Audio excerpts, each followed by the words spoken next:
This is Sunday Morning Magazine, a weekly conversation highlighting topics and issues of value and importance to all the Northwest through the best medium of all, great stories and storytellers. Here's your host, Kate Daniels. Good morning. May is American Stroke Month and a good time to have a conversation about stroke.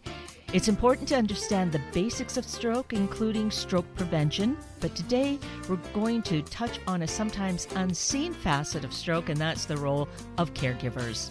Join me in welcoming American Stroke Association volunteer Jacob Anderson and Dr. Azima Saji, a neurologist from Multicare Neuroscience Institute. Welcome to you both. Thank you.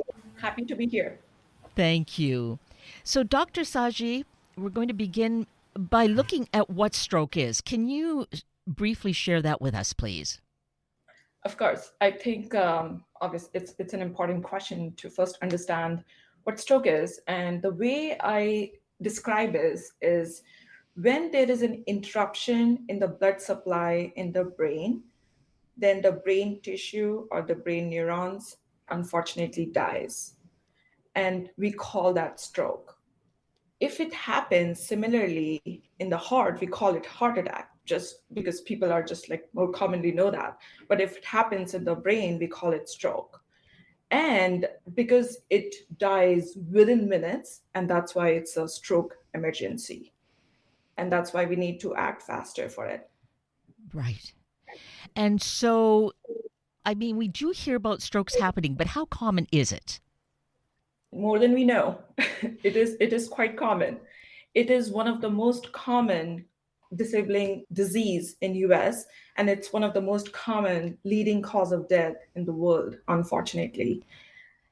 And I know one of the myths is that stroke mostly happens only in the older people, but actually it can happen in any age group. It can happen in the males, females, doesn't matter. So that's why I feel it's quite common, and it's one of the most burdensome costs for the medical system as well. And in my family's experience, because actually both my parents had suffered a stroke to varying degrees, but never completely impacting them. My brother actually, in his late 60s, suffered a stroke, also was able to recover well. So thankfully, we had positive outcomes of that. Jacob, you have a very personal experience here with your wife, Lisa, having suffered a stroke. And I think this will attest to what Dr. Saji was saying about it affecting all ages, because can you tell us about Lisa's experience? Sure, yeah. My wife was 34 when she had her stroke, and I know that's not typically the mental image folks get when they're thinking of stroke victims. She was, from all outward appearances, healthy, liked to hike. It took a lot of time with our, at the time, 4-year-old daughter to go out and do activities. So it's also not always going to impact somebody that outwardly you'd think is unhealthy or has other sort of predispositions. But at 34, she had a stroke. Hers started with a really bad headache. That headache would not go away. And she woke me up at 1 a.m. after talking to a nurse on a hotline and taking her blood pressure. And we packed up our 4-year-old and rushed off to the hospital. So that was the beginning of our kind of journey that we've been on for the last almost decade now. A decade that this has been ongoing. When did the headache start? Sometime in the evening and went on through the night? Yeah, I think, she had a headache that had been building in intensity probably for a day or so. When you're young or old, you may dismiss things like that, and maybe you shouldn't, right? Maybe right.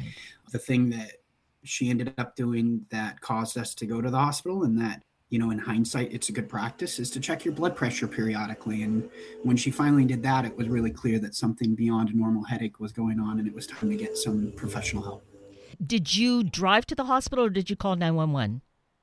Drove to the hospital, which is what the nurse said to do. Okay. She didn't display any of the other symptoms, and each situation's a little different, but there are some really good tips out there that I'm sure the doctor will go into in terms of identifying stroke.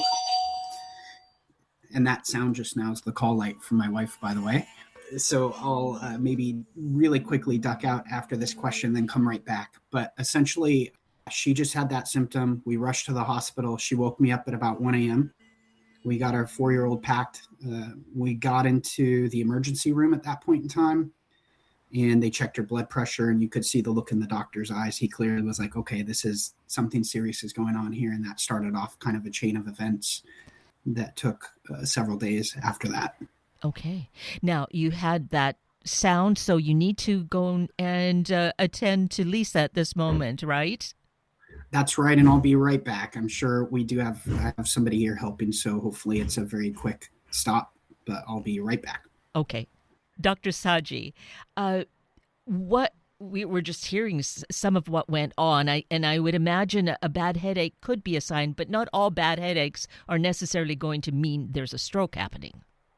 Yeah, no, I agree with you. And there are a few interesting points here that Jacob made.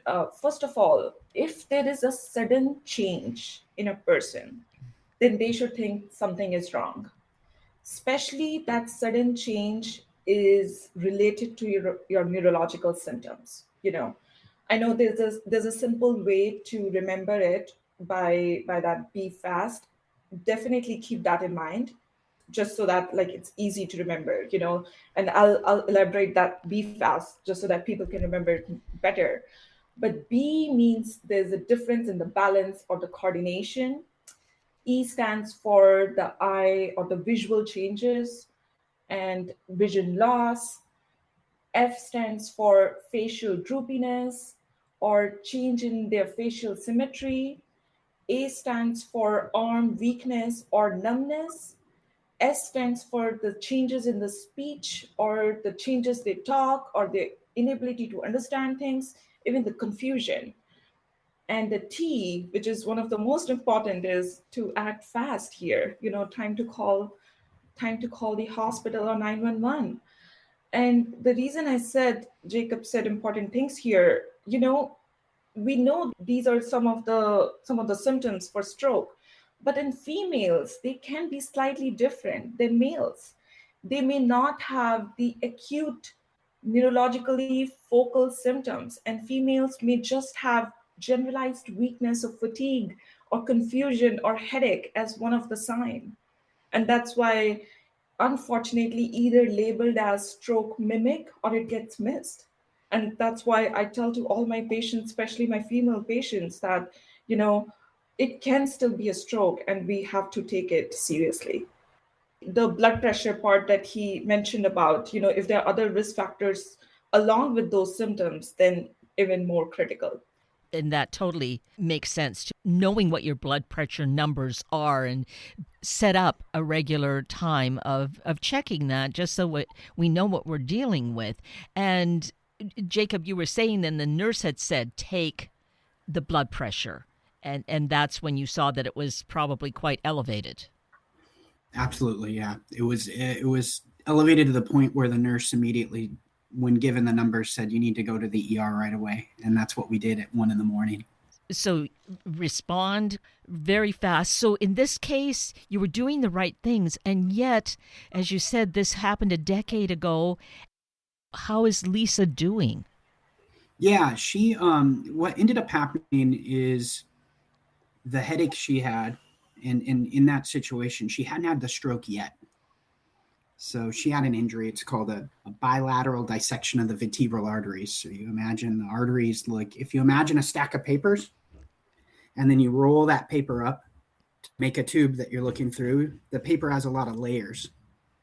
So the dissection, imagine sticking your finger between layers and there's a rip. So she hadn't had the stroke yet, that clot hadn't happened, but the arteries were constrained. There was that injury. And as a young person or older, your body naturally tries to heal itself and it's going to try to throw clots.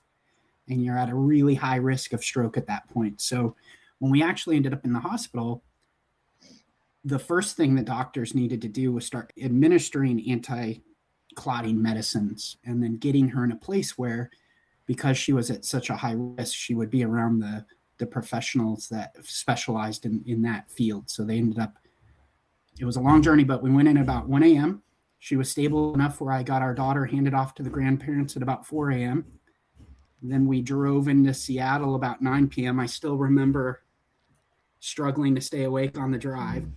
And she actually didn't have her stroke probably until like 10 or 11 p.m. the next day. And that's when all of that started. So it was in a process of occurring. So, thinking, Dr. Saji, about preventing a stroke, could there have been something to be done at that point?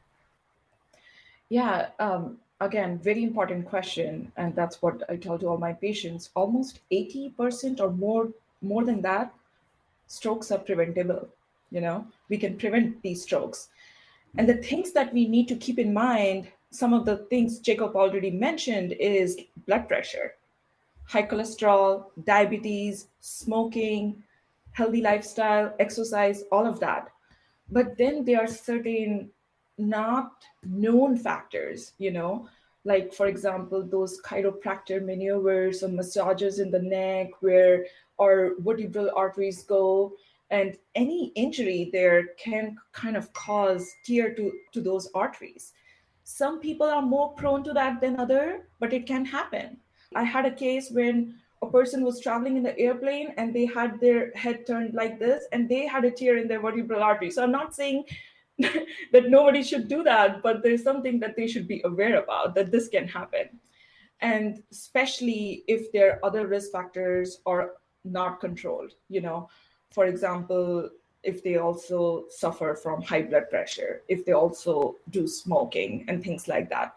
So what I do tell my patients is have a primary care physician and check all these measures at least every year, so that things are in control. And once you talk to them, try to check these things even at home until they're completely stabilized. Right. So, Jacob, thinking about Lisa and how then this was happening over a period of time, the doctors didn't see a way that they could prevent it happening. Yeah, I think, that they did everything they could do. Yeah. So you want to try to prevent the clots from leading to that ischemic stroke. So they administered the medicine they could. And then since she was higher risk for a stroke, you want to be in a place where you can react very quickly to try to remedy the situation. So they had moved her to that. So I think at that point, they did everything they could do. Yes. I think it comes back to more preventative measures like the doctor was talking about. So in hindsight, leading up to all that, and since our daughter was born 4 years before that, my wife had struggled with high blood pressure. Mm-hmm. And in her eyes, she wanted to do exercise, and medicine almost felt like a form of defeat. She wanted to manage it through diet and exercise and try to get it down that way. But, in hindsight, I'd really encourage folks to, it's not a measure of defeat. Work with your doctor, and it doesn't prevent you from still working out the exercise and diet angle, but really, managing that blood pressure can be a key element to hopefully prevention. It's not to say this wouldn't have happened to my wife. We'll never know, but I do know that's frequently brought up as a risk factor, and it's certainly something that she had dealt with for the years preceding the stroke. Right. So how long did she then spend in the hospital? She was in critical care for a month and a half. And during that time had tons of different operations. The first one, remember we mentioned she had an ischemic stroke. So she had, her arteries were plugged up, were occluded. And the first surgery she had was to try to open those up. So they stick these things called stents in there. And they try to keep everything open so the blood can flow again. And then as a younger person, after that was done, her brain, again, her body's constantly trying to heal itself, and that can manifest itself in swelling in the brain. So she had a couple bouts of having to have pieces of her skull removed to make room for the swelling, craniectomy. I think, and the doctor can correct me if I say the wrong thing. I think it's significantly different treatment. So, but she had that, and at each point in time, kind of her condition worsened to the point where after a month and a half, she was ready to leave. She had gotten stable enough to leave ICU and then continue her journey before she got home, which was another year and a half after that. And now we're 12 years down the road, and you are a full-time caregiver to Lisa. So that has been a total turning upside down of your life to a new kind of reality.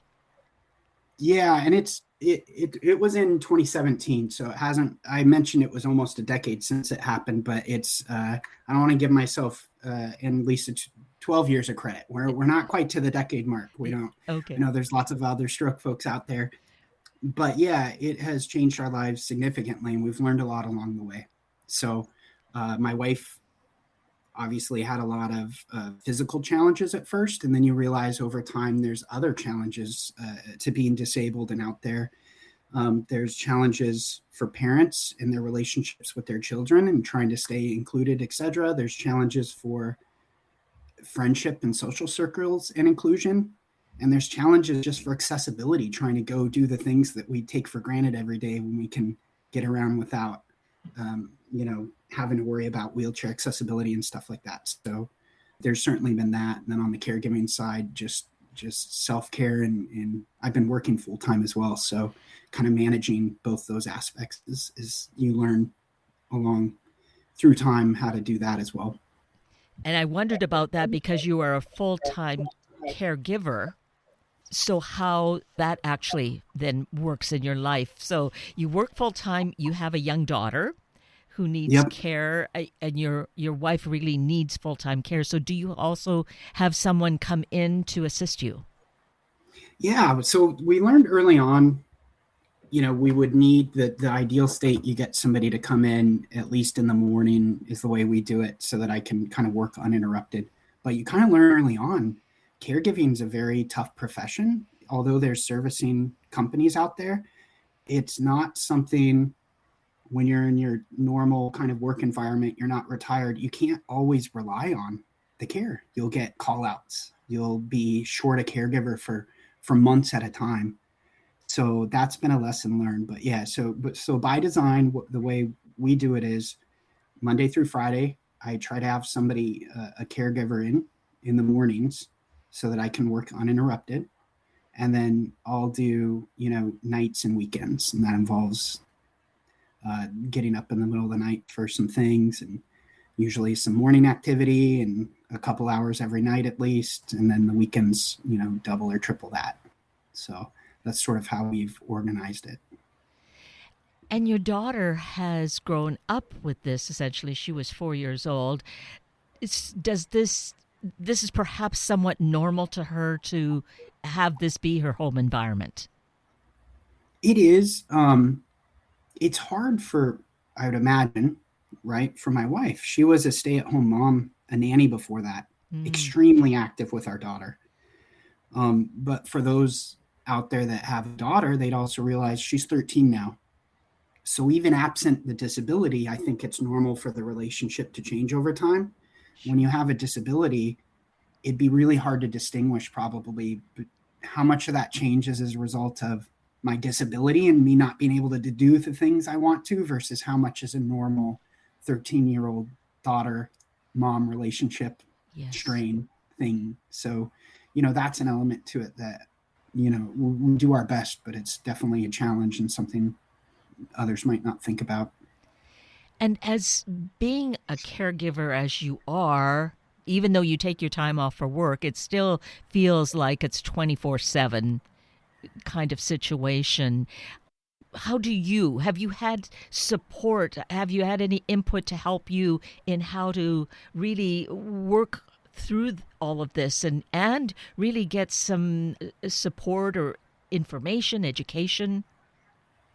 Yeah, I was actually surprised early on. Each medical professional, and we've had some fantastic ones, they each serve, and their space serves a certain role. So critical care is a great example.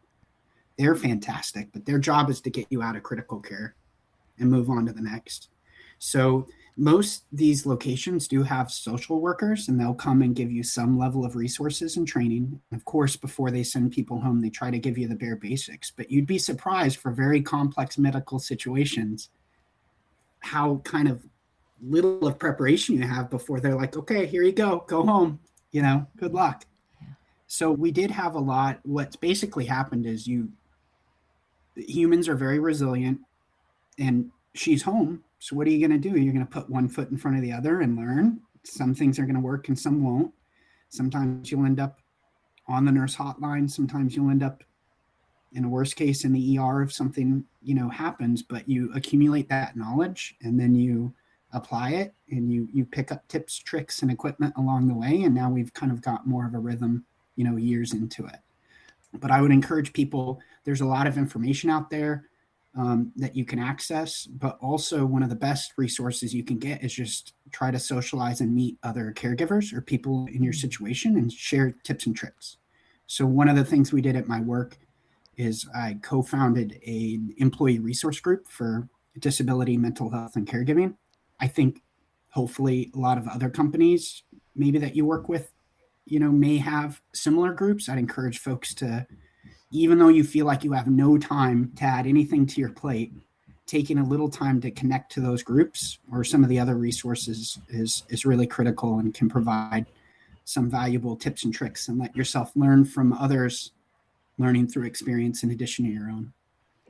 Oh, that's amazing and incredible, really, Jacob, that you've done that. It feels really proactive and you are really paying attention to the self-care, which, Dr. Saji, would you say that there are other things that caregivers, I think this is not to say that Jacob needs anything further, but I guess all of us, if we were to learn and know what we need to do and maybe assist a neighbor or another family member, would you have anything to say about that?